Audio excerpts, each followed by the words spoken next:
사랑하는 교우 여러분, 한 주간 동안 주 안에서 평안하셨습니까? 조윤 목사입니다.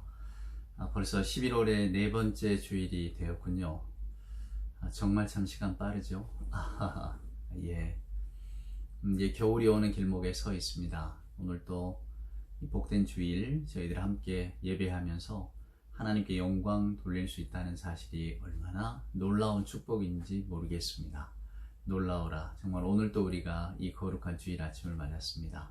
그 기쁨 가지고 우리 하나님 앞에 나아갑시다. 경배 찬송 621장입니다. 찬양하라 내 영혼아. 찬양하라 내 영혼아. 찬양하라 내 영혼아. 온 마음과 정성 다하여 주 찬양하라. 경배하라 내 영혼아. 경배하라 내 영혼아. 온 마음과 정성 다하여 주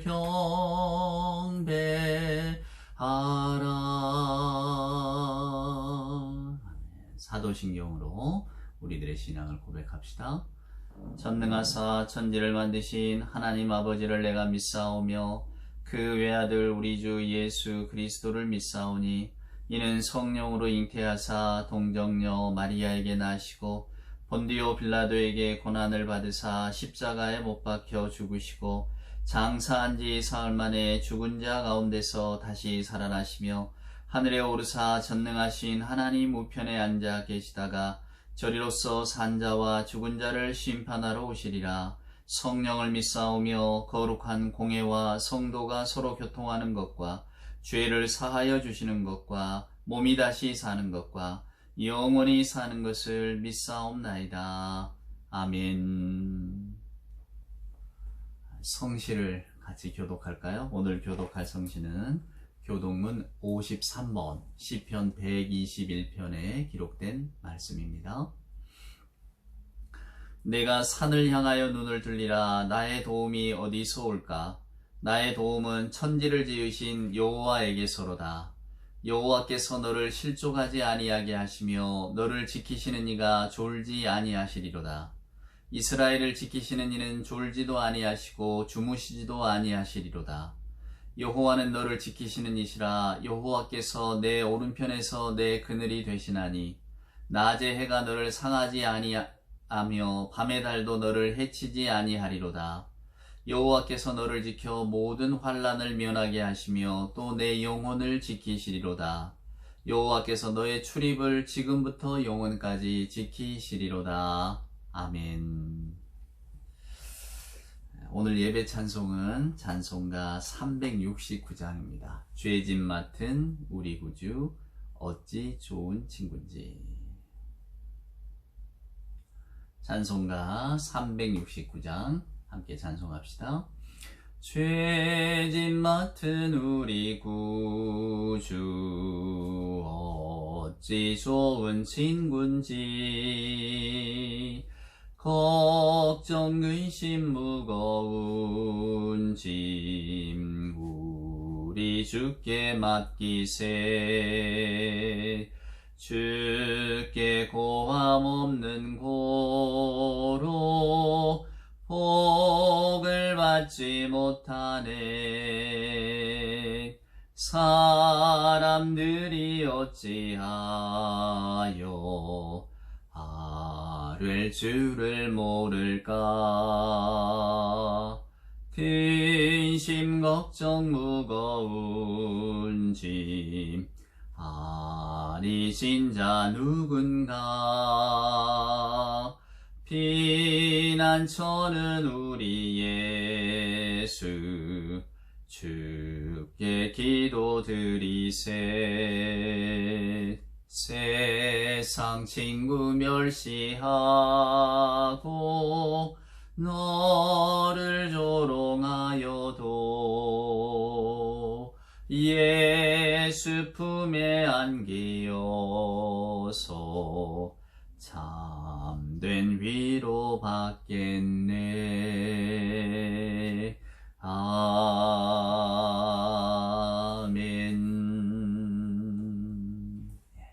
기도합시다. 사랑의 하나님, 감사합니다. 변함없는 계절의 순환을 통하여서 저희들 살아있음의 기쁨을 알게 하시고, 깊어가는 가을 속에서 살아온 인생을 돌아보며 또 성찰할 수 있는 복된 시간을 허락해 주심에 감사합니다. 하나님의 은총 가운데 날마다 살고 있으면서도 저희들 그 은혜를 잊어버리고 마치 내 힘으로 사는 것처럼 얼마나 많은 날들을 살아왔는지요.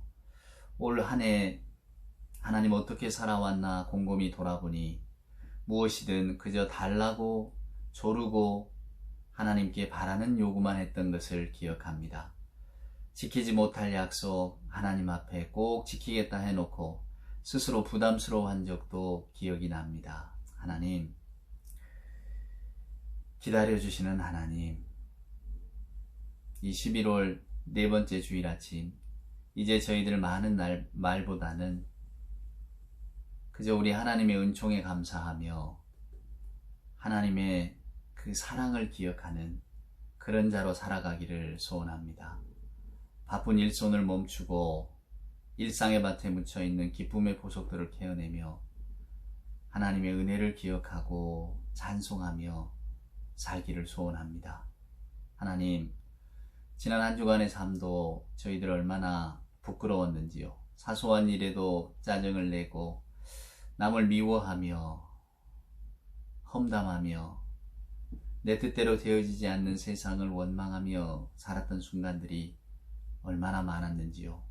하나님, 저희들의 삶의 자리에서 누구도 대신 울어줄 수 없는 슬픔과 또 혼자만 감당해야 될 목의 아픔들, 하나님, 이 시간 주께 올리는 예배로 저희들의 마음을 붙들어 주시고 바꾸어 주셔서 원망보다는 하나님 유순한 마음으로 저희들의 현실을 받아들이게 하시고, 홀로 있는 고독 속에서도 하나님이 더불어 함께 계시는 그 큰 기쁨을 느끼게 하여 주시옵소서. 하나님, 올해도 한 달여 시간 남아 있습니다. 그 남은 시간 동안에 여전히 저희들 주의 이름을 끝없이 부르며 살게 하시고, 우리들 마음의 깊은 곳에서 줄기차게 길어올리는 신뢰와 사랑이 우리 하나님을 향한 저희들의 신앙 고백이 되게 하여 주시옵소서. 저희들의 연약함을 아시는 주님, 하나님 감추어 주시고, 저희들 하나님의 뜻대로 또 말씀대로 지키며 살려고 애쓰는 그 작은 모습 가운데 하나님 큰 격려를 주시며, 하나님 주의 영으로 선하게 인도하여 주옵기를 간절히 소원합니다. 각각의 마음들 속에 깊이 담긴 회한과 또 뉘우치는 것들, 하나님 오늘 이 시간 다 사유하여 주옵시고, 오늘 또 주의 말씀을 통해서 하게 하시고, 우리가 활짝 크게 뜬 눈으로 하나님의 섭리를 바라보며 저희들의 삶을 바라볼 수 있는 은혜의 한 시간이 되게 하여 주시옵소서. 예배를 사모합니다. 예배 중에 주의 성령께서 저희들의 마음을 기쁨으로 채워주실 줄 믿사옵고, 예수님의 귀하신 이름으로 기도드리옵나이다. 아멘. 오늘 우리에게 주시는 하나님의 말씀은 창세기 19장에 있는 말씀입니다. 저와 여러분이 소돔과 고모라 사건으로 너무나 잘 알고 있는 그 이야기를 한번 살펴보겠습니다. 창세기 19장 1절로 3절입니다. 저녁때 그 두 천사가 소돔에 이르니 마침 롯이 소돔 성문에 앉아있다가 그들을 보고 일어나 영접하고 땅에 엎드려 절하며 이르되 내 주여 돌이켜 종의 집으로 들어와 발을 씻고 주무시고 일찍이 일어나 갈 길을 가소서. 그들이 이르되 아니라 우리가 거리에서 밤을 새우리라. 롯이 간청하매 그제서야 돌이켜 그 집으로 들어오는지라. 롯이 그들을 위하여 식탁을 베풀고 무교병을 구우니 그들이 먹으니라. 아멘. 여러분, 이 이야기 아십니까? 은혜 갚은 까치 이야기. 우리나라 어디에나 주로 이 전설들이 많이 있죠. 특별히 이제 가장 유명한 전설이 원주 치악산의 그 까치 전설하고 전라북도 진안에 내려오는 은혜 갚은 까치 뭐 내용은 다 비슷합니다. 옛적에 어느 선비가 이제 그 한양으로 과거를 보러 올라가다가 마침 까치집 하나를 보게 되는데 그 까치집에 황구렁이 한 마리가 까치 새끼들을 잡아먹으려고 이렇게 막 노리고 있었죠. 선비가 얼른 그것을 보고 황구렁이를 잡아 죽여서 까치 생명을 구하지 않았겠습니까?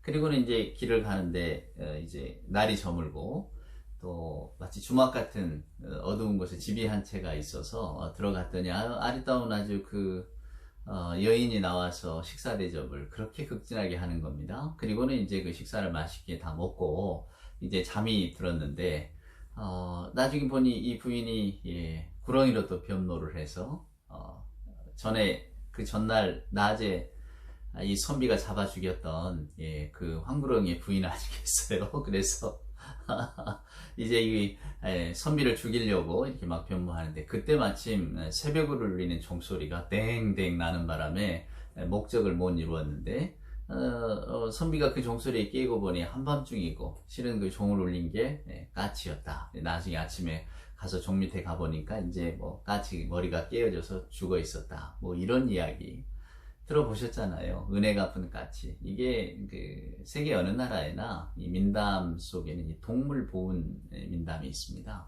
사람과 동물이 이렇게 교감을 하면서 사람이 동물에게 은혜를 베풀고 동물이 그 은혜를 알고 또 은혜를 갚는 이야기.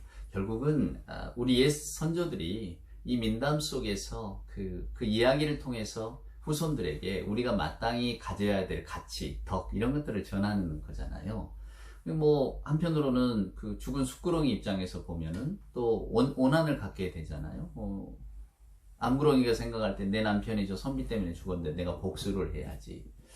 여러분, 이런 이야기들, 즉 동물과 인간의 어떤 그 교감하는 이야기를 통해서 결국은 인간과 인간의 관계를 이야기하는 겁니다. 그러면 이 이야기에 들려주는 그 뭐랄까 교훈은 여러분 뭐겠어요? 결국은 인과 응보 아닙니까? 원인이 있어야 결과가 있고 권선지가 선을 권장하고 악은 징벌하는, 결국은 행한 대로 받는 것 아니겠어요? 은혜를 베풀면 그 은혜대로 돌아오고 뭔가 잘못을 하면 그 잘못대로 받는 요런 이야기들을 우리 하여간 사람들이 계속해서 자녀들에게 들려주면서 그 가치, 그 교훈들을 전달해 왔단 말이죠. 오늘 우리가 읽은 이 소돔과 고모라, 제가 이 제목을 죄와 벌이라고 붙였는데 우리에게 뭘 말하고 있을까요? 고발과 심판 사이에는 도대체 무엇이 있습니까? 우리가 이 소돔과 고모라 사건을 단지 하나님께서 그 소돔 사람들, 그 못된 사람들 멸망시킨 사건 아니야? 그때 롯이 뭐 구원을 받았잖아. 하나님 잘 믿는 사람 천사가 보내줘서 천사가 그 구해냈잖아. 또 돌아오다가 롯의 부인이 돌아봐서 소금 기둥이 됐잖아. 뭐 이런 이야기 정도만 기억하고 있습니다. 여러분, 소돔의 죄악이 뭡니까? 소돔이가 남색입니다. 동성애, 남자들이 남자를 탐하는. 이 성경을 읽어보면 이 소돔이라고 하는 것이 결국은 지금 우리가 쓰는 영어 단어 가운데 있는 말인데 이 소돔에서 온 말이거든요. 그럼 결국은 하나님께서 이런 성적인 타락, 또 성적으로 뭔가 문란한 것들을 그러면 징계하시는가? 꼭 단순하게 저와 여러분이 그렇게 봐야 됩니까? 그래서 이렇게 소돔이 멸망한 것을 예를 들면서 뭐 동성애는 나쁜 거야, 뭐가 다 나쁘다, 막 이런 식으로만 보는 겁니까?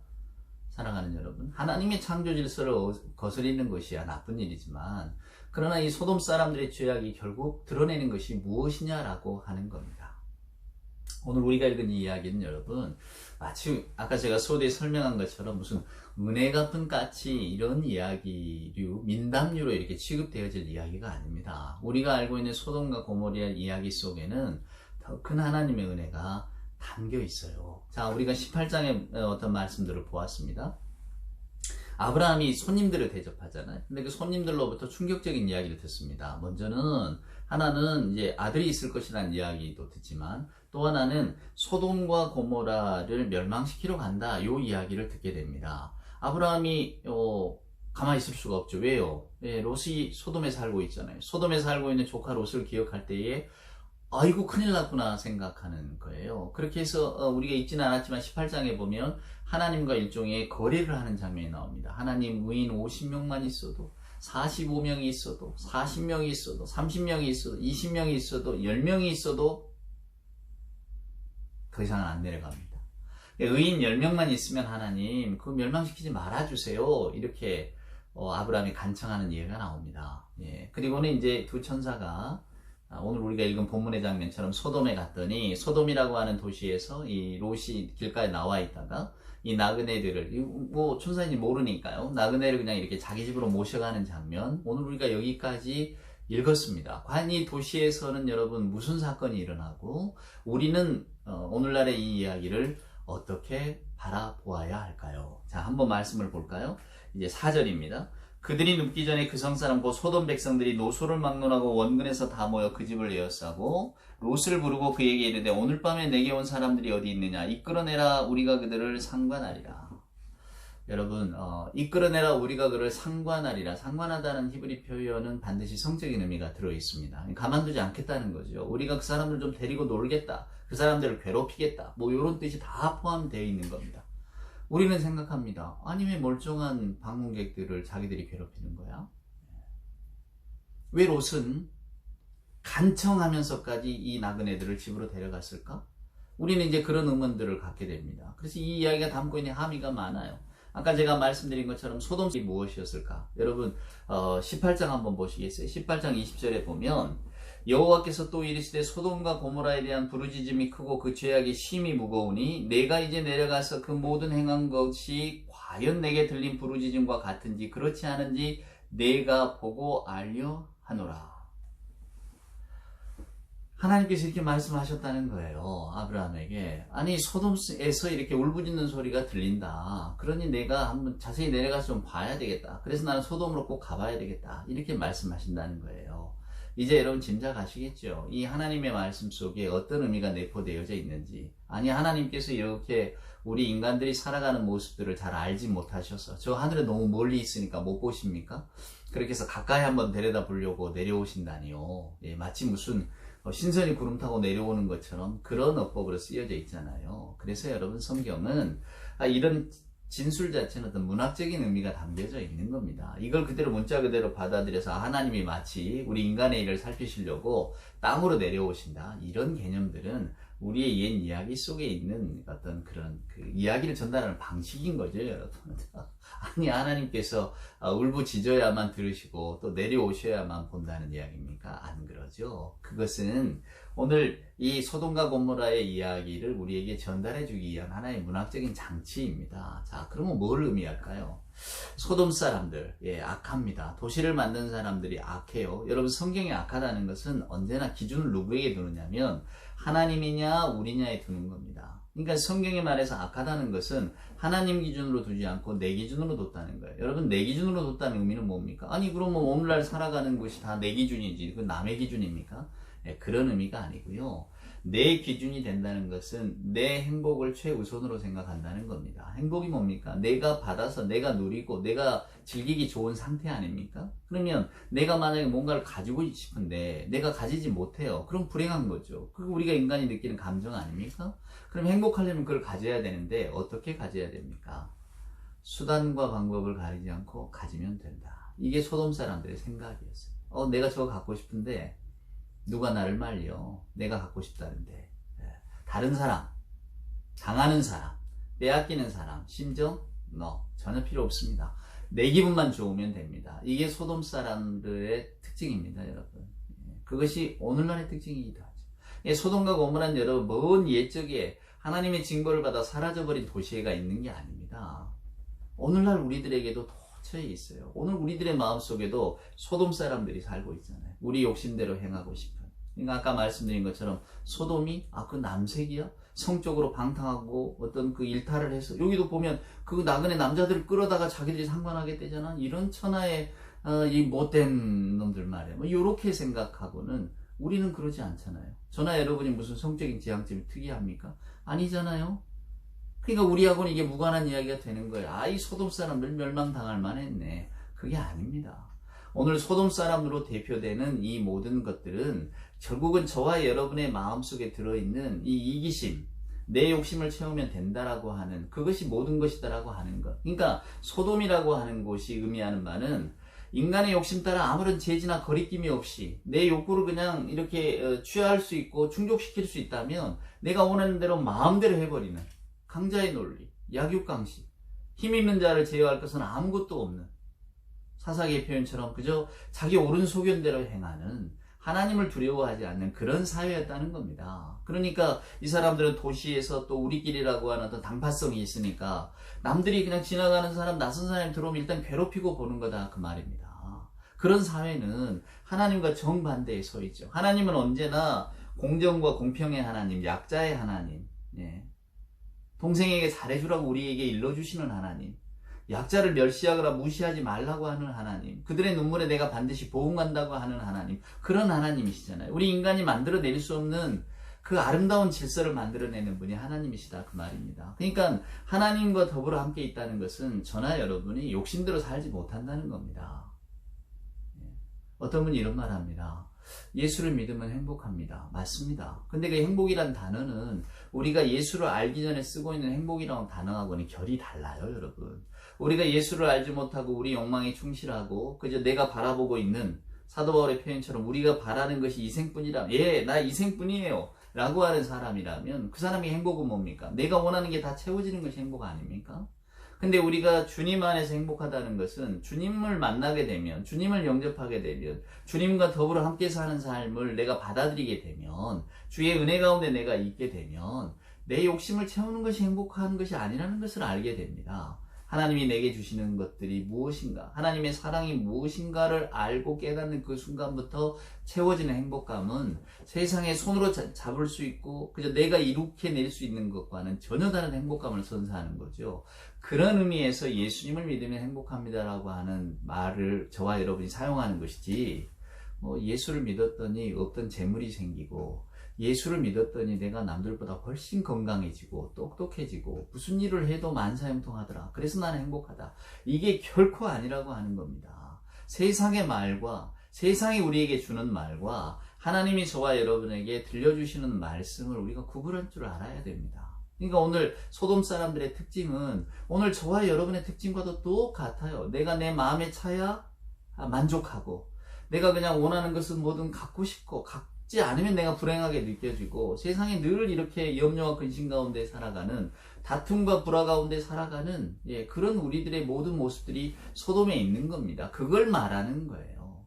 그래서 오늘 이 사람들은 나그네를 접대할지도 모릅니다. 내가 마음에 드는 대로 하면 좀 괴롭히리라, 내 오락을 위해서, 내 유익을 위해서라면 오늘 소돔 사람들의 특징을 너무나 잘 보여줍니다. 자, 롯이 어떻게 나옵니까? 여러분 그 다음 본문을 보시면 6절에 보세요. 롯이 문 밖에 무리에게로 나가서 뒤로 문을 닫고 이르되, 청하노니 내 형제들아 일어나걸 행하지 말라. 내게 남자를 가까이 하지 아니한 두 딸이 있노라. 청하거늘 내가 그들을 너희에게로 이끌어내리니 너희 눈에 좋을 대로 그들에게 행하고, 이 사람들은 내 집에 들어왔은즉 이 사람들에게는 아무 일도 저지르지 말라. 이해가 안 되죠. 여러분이 아버지라면 아니 어떻게 자기 딸들을 내줍니까? 딸들을 내주면서 마음대로 괴롭혀도 좋은데 나그네는 건드리지 마라. 오늘 저와 여러분의 상식에서는 이 롯의 말도 받아들이기가 어렵습니다. 그러나 롯은 그만큼 나그네를 지켜야 될 필연적인 이유가 있었겠지요. 그래서 나그네를 지금 꼭 지키려고 합니다. 이제 저와 여러분이 이 이야기를 따라가는 방식은 아까 말씀드린 것처럼 소돔과 고모라 사건이 저와 여러분에게 들려주는 의미가 무엇이냐는 거예요. 18장에서 아브라함은 하나님께 이렇게 여쭙습니다. 하나님, 소돔과 고모라가 악한 도시란 거 저 너무나 잘 압니다. 그런데 그렇다고 해서 저걸 다 없애버리면 저 안에 들어있는 의인들은 어떡합니까? 의인 50명만 있으면 하나님 어떻게 좀 멸망 안 시켜보시렵니까? 30명, 20명, 10명만 있다면 어떻겠습니까? 아브라함 그 밑으로는 안 내려가요. 10이라고 하는 걸 마지노선으로 두고 그러면 어떻겠습니까? 하나님은 그러면 내가 안 하지, 이런 말씀을 하세요. 성경은 분명히 말합니다. 의인은 없나니 하나도 없다. 여러분 이렇게 반문하실지 모르겠어요. 아니 롯을 구해준 거 보면 롯이 의인 아니었을까요? 성경에 롯이 의인이란 증거는 없습니다. 하나님이 아브라함을 생각하사, 성경에 이렇게 나옵니다. 롯을 왜 살려줬을까? 이 19장에 보면 하나님께서 아브라함을 생각하사 롯을 살려주셨다고 말합니다. 우리는 근본적인 의문을 하나 갖게 됩니다. 자, 소돔 사람들의 악행에 대해서 울부짖는 사람은 여러분 누구였을까요? 만약에 소돔 땅에 사는 사람들이었다면 그들도 유황불이 비처럼 내릴 때 그럼 다 거기서 죽었을까요? 아니 그러면 내가 억울하다고 울부짖었는데 하나님께서 오냐 내가 너희들의 억울함을 풀어주마 그렇게 해서 소돔성을 파괴하셨는데 내가 거기서 죽어버렸어요? 이상하지 않아요? 내가 원통해서 울부짖었는데 그 울부짖음 때문에 나까지 죽다니요. 이런 억울한 인생이 어디 있습니까? 우리는 여러 가지 생각을 할 수 있습니다. 또는 창세기 카인과 아벨의 이야기의 예를 들어보면 하나님께서 가인에게 이렇게 말씀하시잖아요. 내 동생을 죽인 피가 나에게 호소한다고. 죽은 네 동생이 땅속에서 나에게 호소한다고 이야기를 하잖아요. 그러나 소돔 땅에서 억울한 죽임을 당한 사람들의 울부짖음일까? 우리는 이렇게 생각해 볼 수도 있습니다. 그건 어디까지나 생각일 뿐입니다. 오늘 이 이야기가 저와 여러분에게 들려주는 신앙의 교훈을 큰 눈을 뜨고 잘 보셔야 된다는 겁니다. 자, 소돔과 고모라는 죄악 때문에 멸망을 했습니다. 하나님께서 그들의 죄악을 심각하게 보시고 가만두지 않으셨단 말이에요. 그리고는 유황불을 비처럼 쏟아내셨습니다. 그리고 그것 때문에 소돔이 멸망을 했습니다. 자, 거기에서 누구를 구합니까? 롯과 그의 가족들을 구합니다. 19장을 쭉 읽어보면 천사들이 롯에게 빨리 나가자라고 하는데 롯은 주저주저합니다. 주저주저해요. 그리고 딸들에게는 약혼자들이 있었는데 실은 도망쳐 나올 때 약혼자들은 또 따라 나오질 않습니다. 자, 두 딸 롯 아내가 다 도망쳐 나옵니다. 천사가 당부합니다. 돌아보지 말라고. 그런데 누가 돌아봅니까? 롯의 처가 돌아봅니다.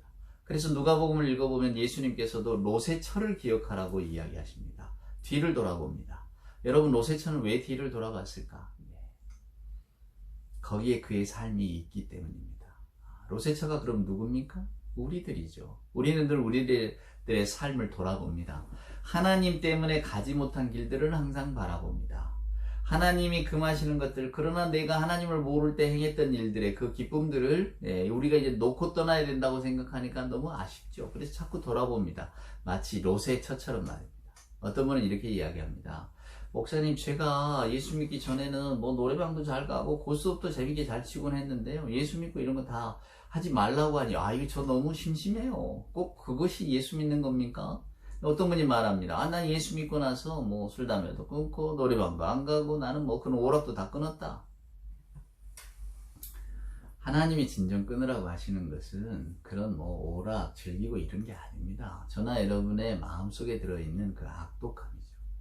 자기 자신, 이기심, 내 마음에 맞지 않으면 다 틀렸다고 바라보는 시선들, 누군가가 내 견해에 동조하지 않으면 불편함, 또 우리 사회를 둘러싸고 있는 어떤 그 패거리 의식, 네가 우리가 남이가 하면서 또 다른 어떤 비난하는 그룹을 만들어서 비난하는 어떤 그런 뭐 종족주의, 뭐 있잖아요. 사랑하는 여러분, 우리가 그냥 버리지 못하는 너무 많은 것들이 있잖아요. 근데 우리는 그런 것들은 부끄러운지도 모르고 여전히 갖고 있으면서 미움, 원망, 시기, 질투 이런 건 잔뜩 가지고 있으면서 자기 자만심 가득 채워져 있으면서 고작이 나 노래방도 안 가고요, 고스톱도 안 치고요, 난 뭐 놀러 다니지도 않아요, 오락도 다 그래, 이걸 가지고 예수 믿는 증거로 삼는다고 하니 얼마나 기가 막힐 노릇입니까?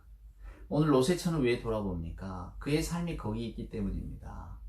소돔이라고 하는 곳이 주는 매력이 있잖아요. 여러분이 창세기 19장을 읽어보면 너무 재미있는 그리고 그런 우리가 생각할 거리가 있습니다. 롯이 말입니다. 천사가 말해요. 야, 빨리 산으로 도망가라. 도망가야 산다. 롯은 천사들에게 이렇게 말합니다. 소알이라고 하는 작은 성에서 살면 안 되겠느냐고. 우리 나 산까지는 못 가겠다. 무슨 말입니까? 롯은 도시를 떠나지를 못하는 겁니다. 도시가 주는 즐거움이 있잖아요. 오늘 저와 여러분도 마찬가지 아닙니까? 도시의 화려함, 도시가 주는 어떤 유익, 사람도 많고 북적대고 뭔가 늘 밤에는 화려하고 그렇지 않습니까? 한밤중에 시골을 한번 다녀오신 분들은 제 말이 어떤 의미를 갖는가를 잘 아실 겁니다. 불이 다 꺼져 있는 어두움 속이 주는 그런 공포들. 저도 시골 마을에서 자랐습니다만은 그런 시골 마을 밤에 가면 낯섭니다. 오히려 이렇게 화려하고 환하고 24시간 불이 꺼지지 않는 이 도시가 주는 위로가 있거든요. 안락함, 안전함 있단 말이에요. 그래서 우리는 도시를 사랑합니다. 롯 역시 마찬가지예요. 도시를 떠나지를 못하는 거예요. 그래서 그 순간에도 산으로 가지 않고 작은 도시로 갑니다. 물론 나중에 거기서 다시 나오지만요. 무슨 이야기입니까? 롯의 처가 돌아보는 것은 결국 도시의 삶인 거예요. 오늘 저와 여러분도 하나님의 뜻대로 우리가 살지 못하는 가장 큰 이유가 뭔가? 말씀대로 살지 못하는 가장 큰 원인이 뭔가? 그것은 우리가 너무 도시적 삶에 길들여져 있다는 겁니다. 도시가 주는 편리함과 유익함과 그리고 재미가 있잖아요. 재미라는 게 뭡니까? 남을 때로는 헐뜯으면서 얻는 재미. 우리가 이제 뒷담화라고 하잖아요. 그런 것만큼 재미있는 게 어디 있습니까? 예, 남을 흉보면서 느끼는 재미. 또 뭔가요? 남과 경쟁하면서 이기는 재미. 기가 막힌 거죠. 언제나 그 무리 가운데 내가 1등 났다. 그거 얼마나 그 우쭐합니까? 그런 재미들이 실은 우리를 만들어 온 겁니다. 그러니까 우리가 살아가고 있는 세상에 주는 그런 잔재미들, 돈을 버는 재미, 승리하는 재미, 뭔가 내가 가진 것이 많아지는 재미, 이런 것들을 무엇과 바꿀 수 있단 말입니까? 근데 하나님의 나라는 그런 나라가 아니거든요. 주님의 말씀은 그런 가르침이 아니에요. 그러니까 우리는 주님의 말씀을 들으면서도 그럼 그리 돌아서 해야 되는데 오늘처럼 하나님 나 저 조그마한 성이라도 가서 살면 안 됩니까? 그런 모습을 갖고 있는 겁니다. 그러니까 로세초처럼 자꾸 돌아보는 거죠. 우리의 옛 삶을 여전히 우리가 욕심 가운데 있고 우리 의지대로 살려고 하는 우리 성경대로 막 살아보려고 하는 마음들이 남아있는 겁니다. 그래서 항상 소돔은 매력적인 도시가 되는 거고 우리는 거기에서 주님은 늘 떠나라고 말씀하시지만 떠나지 못해 안절부절하는 거죠. 자, 소돔성이 멸망했습니다. 롯이 구원을 받았어요. 분명히 성경은 롯 때문이 아니라 아브라함 때문에 롯을 구원하셨다라고 하는 이야기가 나옵니다. 대속에 아브라함이 대신한 거잖아요. 아브라함을 보셔서 하나님이 생각하시고 롯을 구원하신 거잖아요. 그러니까 롯이 하는 일은 없었다 그 말입니다. 여기에서 저와 여러분이 옛 이야기, 아까 제가 은혜 갚은 까치 이야기를 했습니다만 그 옛 이야기와 성경의 말씀이 얼마나 다른가를 보셔야 됩니다. 저와 여러분은 아마 이 땅에 사는 모든 사람들은 인과응보적인 삶이 편안합니다. 즉 죄와 별이 편안한 거예요. 죄를 졌으면 벌을 받아야죠. 사랑하는 여러분. 착한 일을 했으면 복을 받아야죠. 세속적인 영역에서나 혹은 종교적인 영역에서도 이 명제는 모두가 다 받아들일 수 있는 겁니다. 착한 사람 번성하지만 악한 사람은 고통받고 멸망받게 될 것이다. 얼마나 좋습니까, 여러분? 그리고 그런 사회가 긍정적인 사회잖아요. 그런 사회가 돼야만이 바람직한 사회가 되는 거잖아요, 여러분. 그래서 우리는 그것을 사랑합니다. 그 질서를 사랑합니다. 이것을 여러분 도덕주의라고 합니다. 도덕주의가 뭐냐? 바르고 올바르게 살고 뭔가 자신을 절제하고 산다. 그런 의미가 아니고요. 도덕주의는 바르고 선하게 사는 사람, 질서를 잘 지키는 사람 복을 받되 그렇지 못한 사람은 벌을 받는 것이 마땅하다는 것이 도덕주의입니다, 여러분. 인과응보 사상이죠. 일한 만큼 받아야 된다. 이것이 저와 여러분의 마음에 가장 합한 이야기 아닙니까? 우리 사회가 지금 자꾸 공정을 이야기합니다. 무엇 때문에 이럽니까? 그냥 말 그대로 땀 흘린 사람, 애쓰는 사람이 정당한 대가를 받게 하자는 겁니다. 그렇지 않으면 이게 너무하지 않냐는 거예요. 사회가 잘못되지 않았느냐, 사회정의를 세워야 된다, 이러는 것 아니겠습니까? 왜 그렇습니까? 그것이 저와 여러분의 마음에 맞기 때문입니다. 아무리 까칠해도 자기 어린 새끼들을 구해줬다면 목숨을 바쳐서라도 그 은혜를 갚아야지요. 아무리 동물이라도 자기 남편이 누군가에게 죽임을 당했다면 아내는 당연히 그 원수를 갚으려고 복수의 마음을 가져야 되는 겁니다. 그것이 오늘 저와 여러분의 마음에 맞는 거예요. 은혜는 은혜로 갚고 복수는 복수로 갚는 거죠. 통쾌하잖아요. 그리고 그렇게 돼야만 우리 마음이 위로받을 것 같고 그것이 우리들의 사회입니다. 그래서 옛 이야기 속에서도 그 이야기들이 계속해서 내려오는 거예요. 왜? 저희들의 마음에 맞으니까. 근데 오늘 소돔과 고모라는 정반대의 이야기를 합니다. 하나님의 은혜에 관한 이야기를 하죠. 이걸 심판으로 읽으시면 안 돼요. 심판받았다 통쾌하단 말이야. 그러니 오늘 나는 주일날 예배도 드리고 오늘 이런 말씀의 어떤 그 방송도 보면서 내가 내 영혼을 깨끗하게 하고 있는데 그렇지 않고 말이야. 일요일에 산이나 놀러 다니고 막 엉뚱한 데 가고 말이야. 자기 마음대로 술 먹고 놀러 다니고 난 하나님을 모른다 건방지게 사는 사람들 당연히 벌 받아야지. 지옥으로 가야지 뭐. 만약에 이렇게 생각하는 분이 계신다면 오늘 이 말씀 속에서 우리들의 생각이 산산조각 나는 것을 아주 비참하게 부서지는 것을 경험하시게 될 겁니다. 우리는 소돔에 사는 사람들이 다 어떻게 됐는지 알지 못합니다. 유황비가 쏟아져서 많은 사람들이 죽었을 것이고 또 소돔 안에서 우리 사람 사는 사이가 똑같잖아요. 모두가 다 한 마음으로는 살 수는 없잖아요. 어떤 사람은 당하고도 용서하면서 사는 사람들도 있고, 또 어떤 사람은 정말 억울한 일만 당하다가 죽음을 당한 사람도 있고, 다양한 사람들이 섞여 있었겠죠. 소돔이라고 하는 마을을 없애버린 것은 하나님의 인과응보적인 징벌이다. 사랑하는 여러분, 하나님은 인과응보의 하나님이 아니십니다. 이걸 놓치시면 안 돼요. 인과응보를 뛰어넘는 하나님의 사랑, 하나님의 성품을 보여주신 것이 십자가 사건이거든요. 이사야가 이야기하잖아요. 왜 아무 죄도 없는 저 어린 양과 같은 분이 끌려가야 되는가? 우리를 위해서 목숨을 내놔야 되는가? 이게 우리 인간의 마음으로, 인간의 눈으로 바라볼 때는 이게 맞지 않는 이야기거든요. 죄는 죄에게 돌려야지. 죄인이 벌을 받아야지. 왜 죄인도 아닌 자가 벌을 받습니까? 왜 예수가 우리 대신해서 십자가를 집니까? 여러분, 이게 기독교 신앙이 저와 여러분의 생활 습관이나 우리가 마땅하고 우리가 참 좋다고 여기는 그런 정신적인 어떤 흐름들에 딱 배치되는 곳에 서 있다는 것을 보여줍니다. 그래서 신앙은 여러분 싸움이에요. 우리의 의지가 아닙니다. 우리의 뜻이 아니에요. 내 뜻과 내 생각이 관철되어지고 내 마음이 그냥 이렇게 기쁨으로 가득 차도록 하나님께서 그런 일을 해주시고 그걸 통해서 만족을 얻는 것이 하나님의 세계, 하나님의 나라가 아니라라고 하는 이야기입니다. 오늘 이 19장의 이야기는 인과응보, 죄와 벌 사이에서 하나님의 일들이 어떻게 이루어지는가를 저와 여러분에게 창세기 기자가 들려주고 있는 이야기예요. 여러분, 오늘 결론은 이겁니다. 자비는 심판에 앞서요. 만약에 저와 여러분이 그래, 우리 하나님은 자비의 하나님이지, 그냥 나 마음대로 살아도 마지막에 천부의 의지 없어서 손들고 옵니다. 그러면 하나님 다 용서해 주시겠지. 제가 늘 말씀드립니다만, 그렇게 살고 싶은 분은 그렇게 사시면 됩니다. 나중에 하나님 앞에서 우리가 무슨 말을 해야 될지는 그때 가야 알겠죠. 오늘 우리가 이 말씀을 읽는 이유는 우리 하나님의 그 넓은 사랑과 은혜를 알자는 겁니다. 소돔 사람들, 나그네를 이렇게 끄집어내려고 하는 사람들, 천사들이 다 눈을 멀게 하잖아요. 눈을 멀게 한다는 의미가 있습니다. 눈을 멀면 아무것도 볼 수 없습니다, 여러분.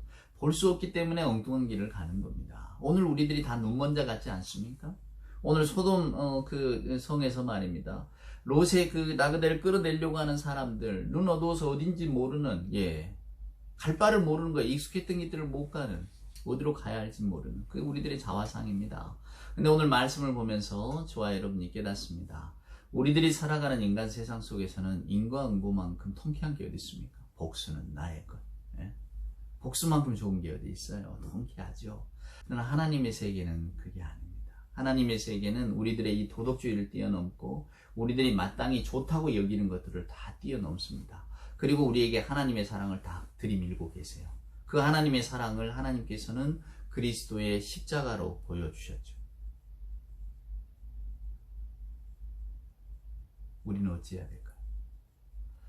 소설가 이승우 선생이 사랑이 한 일이라고 하는 책을 냈더군요. 소설이 들어있습니다. 다 창세기 관련된 소설이에요. 소돔과 고모라 이야기도 나옵니다. 롯이 왜 도시를 못 버렸는가에 대한 이야기도 나오고요. 나중에 아브라함이 또 아들 바친 이야기, 하갈의 이야기 나옵니다. 한번 관심 있는 분은 꼭 읽어보세요. 저도 재미있게 읽었습니다. 중요한 건 이겁니다, 여러분.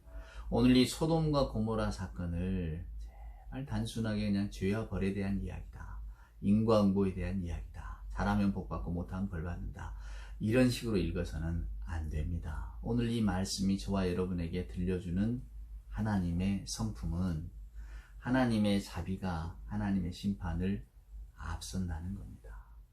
우리는 여러분 우리 의지대로 살려고 해도 결국 의인은 없나니 하나도 없잖아요. 우리가 만약에 소돔성에 살았다면 다 똑같이 멸망으로 들어갈 사람들인데 너네 할 게 없습니다. 우린 다 똑같습니다. 성경을 어디 읽어보아도 롯이 의인이었다는 증거가 없어요. 근데 롯이 왜 어찌 살게 되는가? 하나님의 자비 때문입니다. 아브라함을 생각하시는 하나님의 자비하심, 예수를 생각하시는 하나님의 자비하심 때문에 오늘 우리가 하나님의 구원을 은총으로 받는 겁니다. 그러면 그 은총을 받는 사람들이 어떤 삶을 살아야 될까? 그것이 오늘 이 성경이 저와 여러분에게 던지는 질문입니다. 하나님의 성품은 심판보다는 자비가 앞선다. 너희들은 어떻게 살 것인가? 어렵죠. 인과응보로 사는 것이 우리들 마음에 합한 길인데, 선한 자, 나에게 착한 자에게 잘해주고 못되게 군 자 저주하고 미워하고 때로는 심판을 내리기를 원하는 것이 우리들의 마음인데, 하나님의 성품은 정반대로 가 있습니다. 그리고는 성경은 하나님이 거룩하신 같이 너희도 거룩하라고, 그 거룩하심을 닮으라고 말하고 있습니다. 이게 이제 우리들이 풀어야 될 숙제인 거죠. 여러분 분명히 기억하십시오. 우리는 하나님의 말씀을 따라서 그것이 삶의 기준이 되는 것을 기뻐하는 사람들입니다. 근데 그 하나님 기준은 하나님의 성품일 터인데, 오늘 하나님의 성품은 심판보다는 자비하심이 앞서는 것으로 나타납니다. 이제 우리들은 어느 길로 가야 합니까? 이것이 소돔과 고모라가 오늘 우리에게 던지는 질문입니다. 기도하겠습니다. 이제는 우리 구주 예수 그리스도의 크신 은혜와 하나님의 사랑하심과 자비하신 성령님의 함께하심이 오늘 들려주시는 하나님의 말씀을 깊이 마음에 새기면서 말씀이 우리들의 정서와 상황과 생각과 이성의 판단 모든 것을 이겨내는 순간까지 주의 말씀을 붙들고 씨름하기를 소원하는 우리 예배하는 모든 교우들 머리 위에와 저들의 기도의 제목과 삶의 형편과 늘 주 안에서 살기를 소망하는 그 신실한 삶 위에 이제로부터 영원 무궁토록 함께하여 주옵기를 간절히 축원하옵나이다. 아멘.